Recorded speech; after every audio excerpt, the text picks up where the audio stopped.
আমি আপনাদের সঙ্গে আজ ছিন্নমস্তার রহস্য গল্পটি শেয়ার করছি। হুহুম না হুহুম না হুহুম না হুহুম না, মশাল হাতে নিয়ে কয়েকটি সেপাই দ্রুত পায়ে এগিয়ে যাচ্ছে, আর আওয়াজ দিতে দিতে পালকির বাহকরা পালকি বইছে। পিছনে আর সামনে আছে লেঠেলের দল। পালকি রাত্রির শেষ প্রহরের আগেই পৌঁছে যেতে হবে ছিন্নমস্তার দহে। হ্যাঁ, এটাই কিছু সময় ধরে চলে আসছে ভবানীপুরের জমিদারিতে। পালকিতে করে সুসজ্জিত এক পুরুষকে নামিয়ে রেখে আসা হয় ছিন্নমস্তা দেহে। পরের দিন সকালে সেই পুরুষের চর্ম অস্থিহীন অংশ বিশেষ মেলে শুধু। বাহকদের নির্দেশ দেওয়া হয়েছে তারা পালকি থেকে পুরুষটিকে নামিয়ে যেন সোজা ফিরে আসে, কোনোভাবেই যেন কেউ পিছনে ফিরে না তাকায়। তাকালেই অবধারিত মৃত্যু। জ্ঞাতে কাহার বাহকরা কেহই স্বইচ্ছায় যায় না সেই ভীষণ রহস্যময় দহে। এক প্রকার বাধ্য হয়েই তাদের যেতে হয় ভবানীপুরের যেখানে সীমানা শেষ, তার আগেই এই জলা জায়গা। এককালে নাকি অজয় নদের একটা স্রোত এখান দিয়ে প্রবাহিত হতো।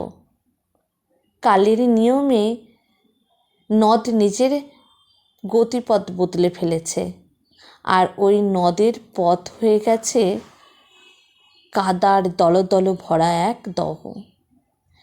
বিশাল এলাকা জুড়ে জঙ্গল, আর তার মাঝে এই দহ। দহর পাশেই রয়েছে দেবী ছিন্নমস্তার মন্দির আর এক পরিত্যক্ত শ্মশান। একসঙ্গে এই শ্মশান, এককালে এই শ্মশানে গ্রামের নারীদের অন্তিম কাজ সম্পন্ন হতো। তারপর সেই ঘটনা ঘটে যাবার পর থেকে ভবানীপুরের জন্য দুটি বস্তু নিষিদ্ধ হয়ে যায়। এক এই শ্মশানে, আর দ্বিতীয় মহাবিদ্যা ছিন্নমস্তার পুজো। পরিত্যক্ত হয়েই পড়েছিল সব কিছু। তারপর একদিন এক বৃদ্ধ তান্ত্রিক এলো গ্রামের এই শ্মশানে। কিছুদিন ধুনি জেলে সেখানেই সাধনা করে ফিরে গেল সেই তান্ত্রিক। এদিকে ঘটতে শুরু করলো ভয়াবহ ঘটনা, তাও জমিদার বাড়িকে কেন্দ্র করে। বর্তমান জমিদার রুদ্রভৈরব আদেশ দিলেন গুরুদেবকে ডেকে আনার। উনি আসার পরেই নিখোঁজ হলেন, ওনার কোনো খোঁজ মেলেনি। তারপর একদিন ওই তান্ত্রিক ফিরে এসে বিধান দিলেন প্রত্যেক কৃষ্ণপক্ষের দিন যেন একটা পুরুষ পৌঁছে দেওয়া হয় দহে, না হলে গ্রাম সহ জমিদারি উজাড় হয়ে যাবে। জমিদার মানতে বাধ্য হলেন। ধীরে ধীরে লোক ছড়িয়ে দেওয়া হলো আশেপাশের এলাকায়। পুরুষদের ধরে তাদের অচেতন করে পৌঁছে দেওয়া শুরু হয় দহে। তারপর তাদের সাথে কি হয় সেটা কেউ জানে না। তবে হ্যাঁ, দিনের আলোয় দুরু দুরু বুকে প্রত্যেকবার গিয়ে দেখে আসেন স্বয়ং জমিদার বাবু। দেখেন কোনো এক অতি প্রাকৃতিক শক্তি যেন নিজের সমস্ত কোপ উজাড় করে দিয়েছে ওই পুরুষটির উপর। শরীরের কিছু হাড়গোড় উদ্ধার হওয়া ছাড়া আর তেমন কিছু পাওয়াও যায় না। সব জেনেও, সব বুঝেও নিজের পরিবার তথা গ্রামকে বাঁচাতে এই নৃশংস সিদ্ধান্ত নিতেই হয় জমিদার বাবুকে। কিন্তু কেন এই দহে শুরু হলো এমনই অতি প্রাকৃতিক তাণ্ডব? কেন দহ হয়ে উঠেছে অভিশপ্ত? কেন দশ মহাবিদ্যার অন্যতম দেবী ছিন্নমস্তা কুপিত এই গ্রামের প্রতি? কেন এই জানা নেই কারো। তবে একটা ঘটনা ঘটেছিল। কয়েক মাস আগে এই ভবানীপুরের মাটিতে। তারপর থেকেই যে অশান্তি শুরু হয় এটা এই গ্রামের শিশুরা পর্যন্ত জানে। সেই দিনটা ছিল কৃষ্ণপক্ষের রাত। জমিদার গিন্নি আগেই বলেছিলেন, এত দিন থাকতে একমাত্র সন্তানের বিয়ে কৃষ্ণপক্ষের রাতে না দিলেই কি নয়? কিন্তু জমিদার এক কথার মানুষ। মেয়ের বাড়ি কথা দিয়ে যখন এসেছেন, লগ্নপত্র যখন হয়ে গেছে, তো বিয়ে সেদিনই হবে। তো যথারীতি হ্যাজাকের আলো সাজিয়ে বরযাত্রী বেরিয়েছিল পাশের গাঁয়ের দিকে। জমিদার রুদ্রভৈরবের একমাত্র পুত্র গিরিজা শঙ্কর হলো ভীষণ জেদি, বদরাগী, নাস্তিক পুরুষ। বাপের বিশাল জমিদারির একমাত্র দাবিদার হিসেবে একটু বেশি যেন অহংকারী। গ্রামের কুলদেবতার মন্দিরে সে প্রণাম না করেই যখন বিয়ে করতে এগিয়ে গেল পালকিতে, তখন মা শৈলবালার মনে এক কু ডেকে উঠেছিল। কিন্তু তিনি নারী, তাই তার বক্তব্যের কোনো মূল্য নেই। এই গ্রামের রীতি অনুযায়ী মেয়েদের কথায় কোনো দাম নেই। তারা শুধু সন্তান বিয়াতে আছে, বাকি তারা বোঝা ছাড়া আর কিছুই না। তাই তো তাদের জন্য সীমানার শেষে ওই দহে আয়োজন করা হয় অন্তিম ক্রিয়ার। তাদের জন্য শ্মশান পর্যন্ত আলাদা।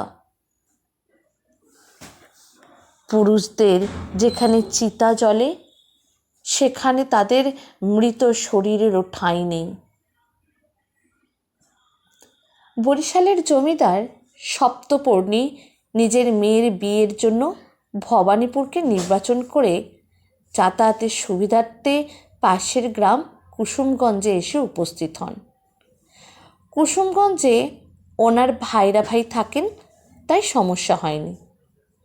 জ্যেষ্ঠ কন্যা রুদ্রমার বিয়ে হলেই সপ্তপর্ণী ফিরে যাবেন বরিশাল। বরযাত্রী যাবার পথে কলকাতা থেকে আসা গিরিজা শঙ্করের ইয়ার দোস্তের সাথে তার ঈশ্বরের অস্তিত্ব নিয়ে বিতর্ক বাধে। একদল বলে ঈশ্বর আছেন, আর একদল বলে ঈশ্বর বলে কেউ নেই। গিরিজার মাথায় খেলে যায় দুষ্টু বুদ্ধি। বরযাত্রী তখন গ্রামের সীমানা পেরিয়ে যাবেই করছে। পাশাপাশি দুটি পালকিতে চলছে বিতর্ক। গিরিজা শঙ্কর আদেশ দিল পালকি বাহকদের, পুরো বরযাত্রী দল দহে যাবে। বরযাত্রী সকলেই পুরুষ, কিন্তু সবাই রেড়ে করে উঠল বরের এমন কথা শুনে। শুভ কাজে যাবার সময় কেই বা শ্মশান দর্শন করবে? দহে তো কিছুই নেই দেবী ছিন্নমস্তার মন্দির আর শ্মশান ছাড়া। দহে সাধারণত মানুষ আসছে গ্রামের স্ত্রীদের দাহ কার্য সম্পন্ন করতে, অথবা শ্রাবণ মাসের অমাবস্যায় দেবীর বাৎসরিক পুজো করতে। এখনই নিকষ অন্ধকারে কি প্রয়োজন সেখানে যাবার? গিরিজা তখন মদে বুঁদ হয়ে আছে, জেদ মাথায় চড়ে বসেছে। সে বলল, সব লাটের বেটা শালা, যাবি না মাগনা? চল সবাই দহে আজ। এই গিরিজা শঙ্কর দেখাবে তোদের দেব দেবতার নামে সব বুজরুকি কি করে ভাঙতে হয়।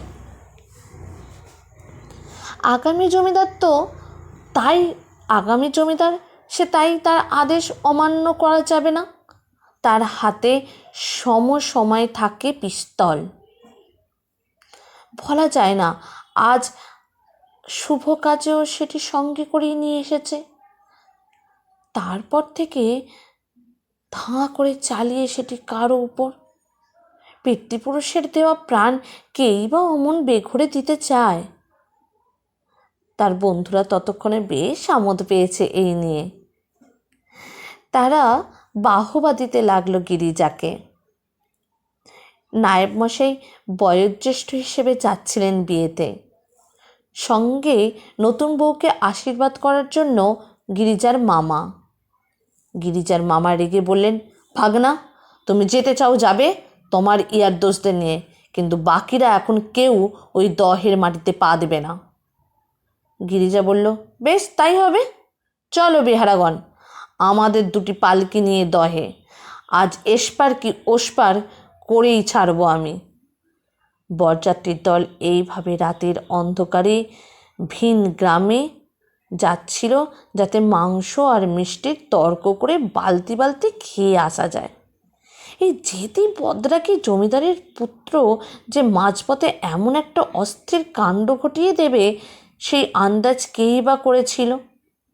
এদিকে সপ্তপর্ণী ঘর বার করছেন, এখনো পাশের গ্রাম থেকে বরযাত্রী এলো না। মেয়ে রুদ্র মাঝে তার বড়ই আদরের।